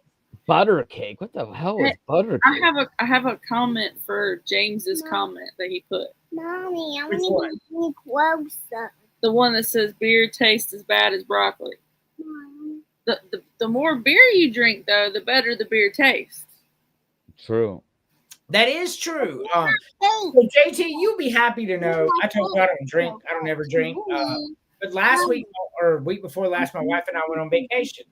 And we went to a bar, and I had me a hazy IPA, and then went back to our room and had 2 Blue Moons all on the same night. Yes. Did you get hammered? I was feeling okay. Yeah, because you don't drink often, so your tolerance goes down. That's like yes. I went to karaoke last night, and I had about 8 Bacardi and diets, so I was feeling it myself. It was a rough one. A little rough. Man, look, if I were to drink 8 Bacardi and Pepsis, I would probably be fighting the police. So we're not fitting to do that. I was singing Black by Pearl Jam at 11 o'clock last night. It sounded amazing. I was like one of the best versions I did, man. It was. I'd be have to carry my husband home. Yes. Yeah, for sure, man. Because I drink those, and these are high volume alcohol beers. These hazy IPAs are Sweetwater, right? And first one I've had in years. I drank that at the bar, and we walked back to the room, and I was like, okay, I'm good. I'll have me, a couple more Blue Moons, man. About 2.5 Blue Moons later, man, I'm sitting there, we're watching a movie. I'm like, I have no idea what the fuck's going on right now. Look at Terry cheating and taking 2 desserts. I saw that. I mean, but how could you not choose a middle one? Which one are you choosing, Terry? Stuffed mushrooms, crispy mozzarella, or flatbread? Because stuffed mushrooms are great. I do like stuffed mushrooms. I do like them. Yes. You know what's really good though? As good as stuffed mushrooms are, fried mushrooms. Oh, Yeah, they're good too, man. I God. try to stay away from fried. So everything fried Me is good. You too. can fry poop and it tastes good, man. You serious? Fried crickets, man. That's actually a delicacy. And I'll make it for you. he said Terry's a smart man for choosing 2 desserts. Oh my God. So, but yeah, that's true though, man. Like, look, I'm a deer meat guy, right? I like chicken. When I tell you I'm a chicken guy, I can eat chicken every day. You can ask my wife. I'm like, you want to grill some chicken? You want Oh, to I grill can some eat chicken? chicken every day Grill too, some man. chicken? I love grilled chicken, bro. Chicken legs. Oh, I don't care what anybody says. Grilled chicken legs is the shit, man. I love them. I could eat chicken 900 different ways. I could eat it every day, man. I had popcorn chicken, boneless, nothing on it, like chicken tonight, and I had we're having steak tomorrow, so I'm set to go for this diet. I'm gonna flip it, just go full force. Drink a ton of water. I drink about 7 bottles of water a day. I'll feel better in about a week or two. I've been like, I don't play sports no more, so my body's just, I'm going through like a transition now. I'm getting old and don't play sports. It's hard. Yeah, for sure. Bro, I'm 44 years old, and so a little about my recent history. I was reaching over my head at work, and I thought it was Easter baskets, real light stuff. Well, it turns out it was, I don't know, a fucking box of cannonballs, and the shit rips my shoulder.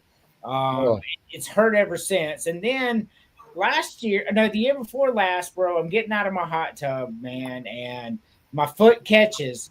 And I fall on my knee and I bust it. Like the knee's busted, blood everywhere, scarred everywhere. I had to call my wife here to come because it's out in the building out back. She comes out there. She's mad as fuck too, man. She's mad. She's like, I can't deal with this fucking shit. I'm like, I got insurance. We're good. Like my knee was fucked up. So now, like when I wake up and I sleep the wrong way, man, I'll be limping, like for sure. I'm gonna buy him a life alert. I'm the same way sleeping, man. If I sleep the wrong way, my back. I got in a car accident like 10 years ago. My back's never been the same. It's been horrible. So I broke my pinky toe here. Like 15 times. Man, I smashed it one time. Like I went to so here's what happened. I hit my pinky toe, and that shit was like it hurt. It hurt for like 2 days. I'm like, I think it's broken. And my wife's like, stop being a bitch. I'm like, all right, cool. So I won't mention it no more. Well, a couple of days later, I'm at work, and you know what a pallet is, right? Oh So yeah. motherfuckers are heavy. So one of these dudes at work throws a pallet on my foot, breaks a couple of my toes. Doesn't hit my little toe, thank God. But it hits on my other toes. I had to go to the doctor. And the doctor comes out and is like, yeah, your pinky toe really got the worst of it. That thing's broke really bad. And I'm like, that's the one I didn't hit today. Oh man. Yeah, they say you can't really do nothing when you break your pinky toe or your pinky finger. I think it's just like it just heals itself, I thought. No, I told him I'd cut it off.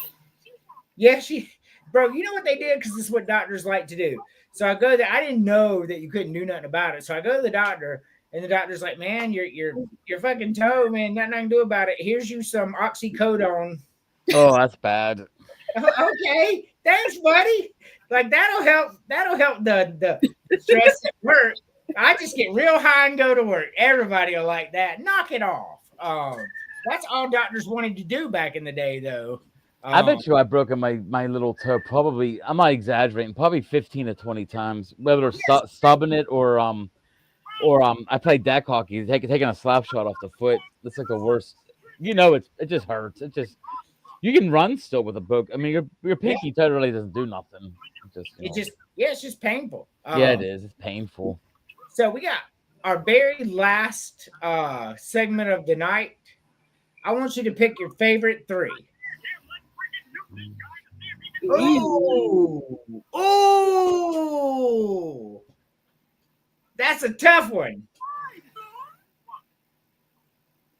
Oh. Yeah, no, Emily. Yes. I got mine. Reese's, 3 Musketeers, and Snickers. Okay. I don't know if any of those 3 are going to make mine, but I like all 3 of those. Well, good. We don't have to share. That's right. She said, fuck you, we want to share then. So So 1, 2, and 4 for you, JT. 1, 2, and 7. I like Baby Ruth. Yeah, Baby Ruths are good. Snickers to me is the GOAT. That's the greatest of all time. Like, I mean, it changes like Joe Pesci into like a regular person. You saw that commercial and shit, so it's like, you have your Snickers bar and you change your attitude. So I like Snickers. I think that's my GOAT. Okay, so it was in both of your top threes. Okay. For me, I'm gonna go with Mr. Goodbar. I love it. Ever since I was a kid. Three Musketeers. Just that chocolate and that nougat together, man. It's just really good. I love it. And number 3, give me a Heath bar, man. I almost picked Heath. I do like it, man. Butter toffee covered in that chocolate and it's crispy, man. Heath bars are under fucking rated. You're right. That's why I was on my mind of picking it. I almost picked it over Baby Ruth, but Kit Kat. Yeah, I love it. Yeah, he's going to. Yeah, Kit Kat's his favorite, but Heath bars are that shit, bro.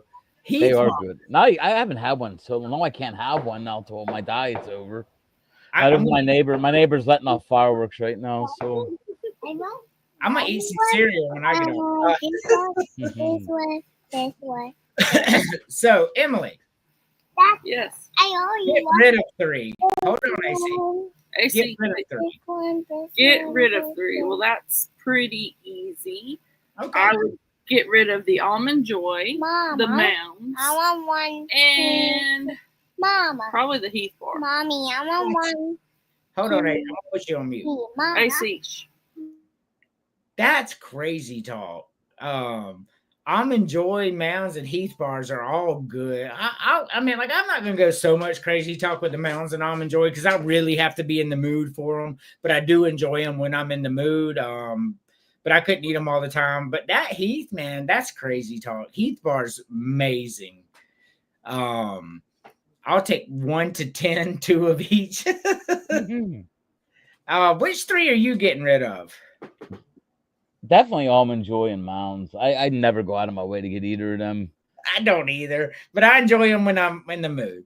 And then Hershey's. I just regular Hershey's. I don't know. I don't know. Just it doesn't do nothing for me, man. I mean, I like it when I'm in the mood. For me, this one's a lot harder for me than, but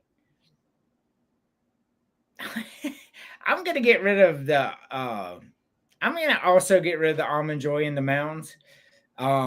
I do enjoy them when I'm in the mood, but like I can grab a Kit Kat, a Reese's, a Three Musketeers, a Mr. Goodbar. I mean, I can grab one of those and eat them and be good. But number 3 for me, and I heard what you just said. I heard what my wife picked, but there's no more overrated candy bar than a Snickers, bro. Like, oh, no, stop. That's the biggest crazy talk I've ever heard. I just do not like Snickers, man. I don't hate them, but like Snickers is not as good as anything on the right side of the screen, and it's not as good as Baby Ruth either. There's my personal opinion. He's like, that's crazy talk. That is. I mean, you got rid of Golden Girls. That's crazy talk. No, that's smart talk. That's being a guy. It's a guy thing, man. The Golden Girls is for old ladies like my wife's age. No, you're not old. I'm just kidding, Sue.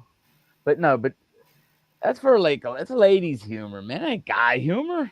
I think guy humor. So have you watched it? Because I've watched it a million times. She has it on TV all the time. That shit's funny, man. That ain't women humor. Like that's like I'm as manly as they come, and I find humor in that shit. Those ladies are mean as fuck to each other. They set their jokes up their jokes are so set up, man. It's not like I like natural humor. That's like that. You can see the jokes getting made. Like, oh, here comes the dumb one. I can't remember her name. Rose. Here comes Rose. That's what's her name? Betty White. Here comes Betty White. She's gonna say something stupid. They're gonna make fun of her being dumb, and then the old one's gonna make fun of her mom. Her mom's gonna say something all crabby. I was like, come on, man. I just did a whole show. You have to watch it tonight now. That's crazy talk because like, if you take Golden Girls, man, it first of all it is fantastic humor. And it's more based in reality than you give it credit for because this isn't a knock on women at all, but women do not treat each other very well. They just don't. They don't like each other, and I don't know why. And that show is very relative of how they love each other, but they don't like each other. Now that mean that if you ever at a restaurant or there's more of a chance of girls talking about another girl behind their back than there is of guys. Guys don't do that. Girls are rough, man. To each other, not to men. They're rough to each other. James Fender's on my side. JF. Yeah, so I actually put that graphic up earlier with the Golden Girls, and he said Golden Girls as well, and I'm like, that's crazy talk. And then he's like, and then James says, "Well, I was old when it came out, so I didn't have a crush on him, bro. I was 7 when it came out. What you mean?" You thought they were like great grandmas, Right? Those are grandmas. Oh man, that's funny. But let's go to our final segment of the night, man. This has been a great show. Like I have just, it's been great. You Lord, the Lord, you Lord, for Sunday. You Lord, the Lord, you Lord, for Sunday. You Lord, the Lord. Alrighty, great show. Like I had a blast, man. Like I love this. I'm gonna miss it because as college football starts at the end of August, and really it's gonna start with the South Carolina show. Next week we'll do one more, kind of food stuff like that. But when the South Carolina show comes, man, there's too much to talk about in college football to do anything else. Like we're going to get it in 2 hours. So enjoy next week's show with the food and all the stuff that we do, because the week after that, it is balls to the wall football. Always football, man. And so Emily, final thoughts. Final thoughts are you get the boy next week. And there are bubbles soaked onto the side of your bed. Oh, nice. You're very welcome. I believe you. At least it's not crumbs. Yeah, for sure. At least he's not just eating a bunch of crumbs. Yeah. JT, final thoughts. My final thoughts are tomorrow's 4th of July, man. We got to do better as a country, both sides. I mean, I don't care who you are, what you think, what's going on, but we got to treat each other better, man. We gotta stop putting people down. We got to start being one. We can celebrate our freedom, but let's just be smart enough to know that we're not the only country with freedom anymore, man. There's a ton of countries. I think the number's over 100 and some now that have freedom, so we're not special. Let's make ourselves special the way we treat each other. And I just think I just getting tired. That's one of the reasons I do my sports stuff. I block out everything I can other than that, so just to keep me from going insane from the way people treat each other. But just be better people. We can be better, man. Always get better. I think when I was a kid, I don't feel the same way about people that I did when I was in my teenage years that I do now. It's just it's getting bad. Just treat each other better, man. So I bring a different message. America is special. America is special because we do better. What we are here when we're not bickering amongst politics. That's why I love sports, JT. This is my dissertation. The reason sports is so special. When you're there, it doesn't matter if it's a black dude beside you, a white dude beside you, a black woman beside you, a gay dude beside you. None of that matters when you're all rooting for the same team. For that 2 to 4 hours that you're there, like we're unified. Nobody hates each other. We're all on the same side. That's why sports is great. That's why America is great. So next time you feeling a little Haiti in your heart, just think, would you feel that way if you were at your favorite sports arena with your fans? Because you wouldn't. That's factual. So what we got to do is continue to be special. America's always been special, and it's going to continue to be special. We just got to, and I'm going to agree with JT on this one, stop being dicks to each other. Like, knock it off. Yeah, man. We have groups of people just getting put down, man. I mean, I know it's on everybody, and that's why social media is a pariah, man. It is. Like if you're on the wrong parts of if you have the wrong people on your social media, which I don't right now. I've done a good job of like the sports stuff. That's why I met people like you guys and James and even you, James, the other James. But we just got to do better, man. I'm telling you, like I see some nasty stuff going around post wise. I know social media. You didn't. Maybe that's the difference. When you were a kid, when I was a kid, there was no social media, and people had to go up to somebody and say it to their face, and nobody does that stuff. So it's a lot easier to type behind a keyboard and act all tough and put people down. But I just think we should do better. I think it's just a social media thing, though. When it comes down to it, we are a special country. But like I said, we got to do better. We definitely got to do better. Social media gives everybody a platform. The one good part about social media is like, so you've got people like me who express my faith and my love for sports and my love of my family. That's what I stand for. If you're on any of my socials, you know that I stand for kindness, and it's a lifestyle that I live.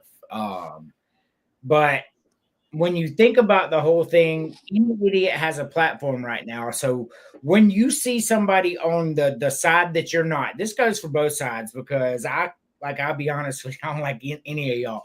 But when either side does that, like, you're only seeing one of that side. Like, so when you see a super woke person come out here spouting just inane bullshit, and then you see a super MAGA out here just spouting inane bullshit, that's not the entire voting base. Like, these voters look, hey, low taxes, hey, better healthcare. Like, that's what they're voting for. So everybody's not that way. But since these idiots have a platform, that's what we see you as. Yeah, I mean, the far left and the far right are both horrible. They're horrible, terrible people.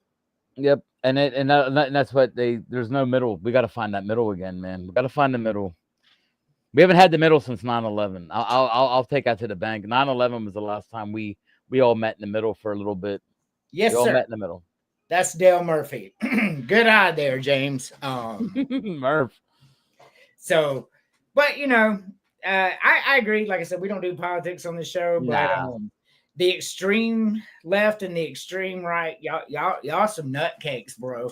Oh, definitely, man. Y'all nutcakes. I say it. Like, to worship a political stance is just crazy, bro. Like, this is my politics. Like, that's what I stand for. I do not care about your right and your left and your red and your blue. I'm going to do what I think is best for my family, and I'm going to pray to the Lord. Outside of that, y'all can have y'all's goofy fight. Imagine sitting in your home, your house, with your beautiful wife and your kids, just like, there's somebody who thinks differently than me and just mad as hell all the time. That's what I think y'all do. I think y'all are just at home mad that somebody thinks different from you, and it ruins your whole day every day instead of enjoying what the Lord has given you. That's crazy to me. That's just how I feel. That's crazy talk. Nah, I agree, man. I agree. I ain't hating nobody, bro. I don't care what you do. We all gonna answer to the Lord. My only job is to tell you is that it's real. And you can choose whatever side you want, but it's real. You will stand in judgment one day. Outside of that, Bible gives you full freedom to do whatever you want. I can read it in the scriptures. Yep. But there's accountability, just like there is on earth. Yeah, I can go knock this guy out with a bat right now, but I'm going to go to prison for a while, and I don't want to do that, right? So, no, I mean, I get it, man. I just like I said, my point was just, we just got to do better. We got to get off of social media, unless it's for something it's help. Like this podcast, this helps some people, and like in a weird way, just they got to go out. People got to listen to this. Timothy was on earlier. He was on there, but just it's a good distraction, man. People need distractions in their life right now. Good distractions, So I think I agree. just do better, man. That's all. Not you, but in particular the country we gotta do better, man. Just do better. The kids are watching. The kids are watching us. We gotta do better for the kids. I'll own my part of it. Like, first of all, as a Christian, I understand what I am. I have to do better than I'm doing too. I'm no exception. We all have to do better. That's factual. That's why I have this big ass tattoo on my neck, Matthew 24:13, where it says, "Those who endure to the end shall be saved." Why that's important is you've heard your whole life, once saved, always saved. Well, Matthew 24:13 says that's a lie. You can't just pray a prayer and then go out and start treating people like shit, because the number 2 commands from the Lord is believe in me with all your heart and soul and love one another as I have loved you. If you cannot do that one, you not going home one day. That's an important one. Jesus said these are the greatest 2 commandments over everything else in the law. So if you are treating people badly, you are failing as a human. Period. I agree with that, man. My one is be strong and courageous. Do not be afraid. Do not be discouraged. For the Lord your God is with you no matter where you go. I always tell it to my wife. Like I go through treatments, cancer stuff. It's like, just don't be afraid. I mean, at the end of the day, like you said, I'm a good I think I'm a good person. I don't put people down.